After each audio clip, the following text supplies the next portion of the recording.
Hi everyone, and thank you for subscribing to my channel. If you haven't subscribed, please do so you'll be notified when my new videos are posted. And also thank you to everybody who continues to support me through buying me a coffee. Links will be in the comments at the end of this video. I'm very grateful for each and every one of your very kind and generous support. Today I want to speak about the scourge of vacancy in Ireland, and the latest issue I want to bring to your attention is the amount of vacant properties that are held by the Health Service Executive. Now, this comes on the foot of a parliamentary question that was asked a number of weeks ago to find out how many vacant properties are held by the Health Service Executive.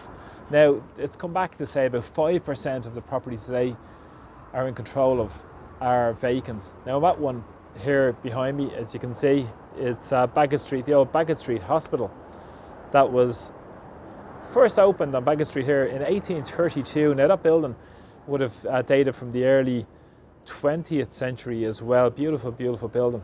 It was closed back in 1987 and has been used for a number of purposes since then, for various projects that were in that facility for a number of years, and it was closed back in 2017. Now currently there are plans from the HSE to build a primary care centre, which is around the back towards Haddington Road, which is back towards the canal in that direction. But this shows you the absolute scourge of vacancy by public bodies who are keeping properties empty, let them run into dereliction while people are struggling without, for instance, a roof over their head, or step down facilities in terms of the health service, or proper community facilities for so many people in around the local area. And this is vitally important because, as I said, this building has been lying empty for years and years and years.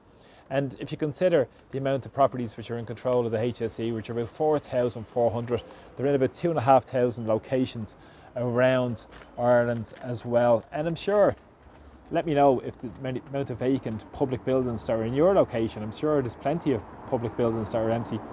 Recently, the Office of Public Works I said there's over 100 old railway buildings, railway colleges at railway crossings are empty all around Ireland, and not to mention we saw the lack of accountability with the Office of Public Works in terms of the massive overspends on things like the bike shed, the security hut, and all these other issues going on. But again, in Ireland there's no accountability.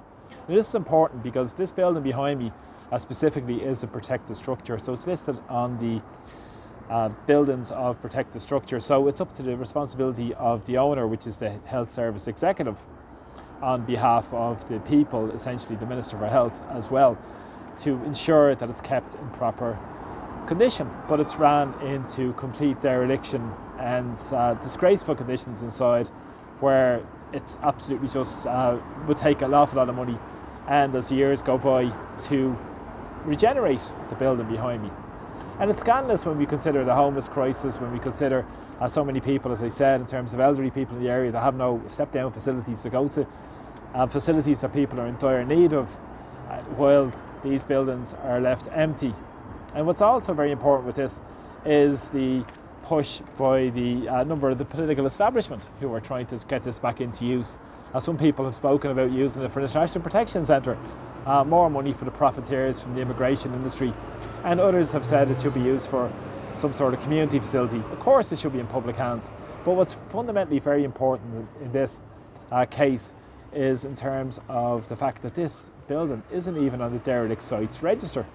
And that's interesting because any building that's left idle or derelict should be on the derelict sites register or the vacant homes register as well. But of course it's not, and I've written to Dublin City Council around this issue to find out why this building has not been on the vacant sites register or derelict sites register. It would then be incumbent to be levied with a 7% value of the commercial property, which back in 2015 I think it was valued for sale by Savills to the private sector at over 16 million euro. So that would be a tidy sum for the local council, the local authorities. But this hasn't been levied at all, and it's not even registered, as I said, on this derelict sites register. So it's not subject to any taxation or levies. And as I said, I'm waiting a response from Dublin City Council around this, but again, let's see how that develops over the next period of time. And what's also very important with this is that numbers of the political establishment are trying to get this back into use. And as I've said, some have looked to try and get it as an international protection centre for the money-making machine of the immigration industry. But also what's important is that a number of governments or so-called opposition members in the Labour Party were the ones trying to get back into use. But it's interesting because back in 1986, the Minister for Health was a guy called Barry Desmond, who was responsible for overseeing the closure of many of these hospitals around South inner city in particular. For instance, the hospitals around Dr. Stephen's Hospital, we've seen many more, such as the Mead close many years ago, the Adelaide Hospital, people might remember, and the Mercer's Hospital, Jervis Street in the north inner city as well, that closed and weren't replaced because they were moving to hospitals such as Tala Hospital out towards the west of the city, and obviously St James's Hospital, which is quite close by on the south of the city. But again, should be community facilities used for the good of the community. But this was part of the agenda of closing hospitals. But it's absolutely scandalous and it's criminal in this day and age why this building is still empty while people are dying on the streets and it's not providing accommodation for people. Many wards in here were quite small, so it would be quite easy to accommodate people. For instance, as I said, an elderly care home, for instance, homeless accommodation. Think of it, so many reasons we could get this back into a proper community facility, which architecturally it is a beautiful building here on Baggot Street that's lying empty and derelict and not subject to any sanctions at all. But this demonstrates how culpable the establishment are in Ireland around these policies that have allowed dereliction, and it's state-sponsored dereliction, which has favoured the ones who keep properties empty. And it's also the state who are fundamentally behind this as well.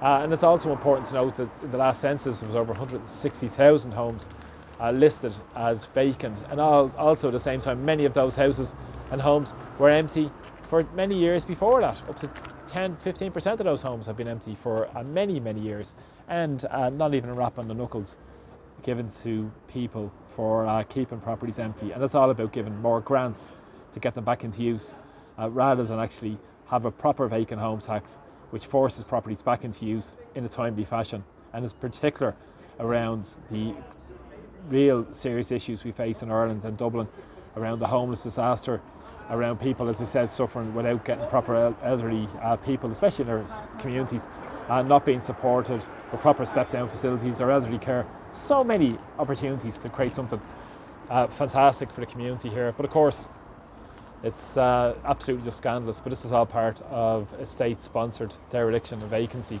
which should be called out and tackled for. So I'll keep you updated if I get a response back from the council around this to see why it hasn't been in the vacant sites register. That would make it, as I said, 7% cost or penalty would be of the commercial value would be the charge every year for that. So how many 7% of the millions of euro that this property is worth behind? And of course, at the same time, the government go on about the vacant home strategy, the vacant homes officers they have, and all this type of nonsense, vacant homes, websites. You really couldn't make it up. It's all just purely window dressing, when at the back of it we see the scourge of Baggot Street Hospital here, that was serving the community since 1832, founded as on part of the Royal College of Surgeons as well. So thanks so much for supporting my videos. Please press subscribe and like and share my videos far and wide if you can as well. So from Dublin tonight, Baggot Street, thanks so much for the support, and please press subscribe. Take care. Bye bye.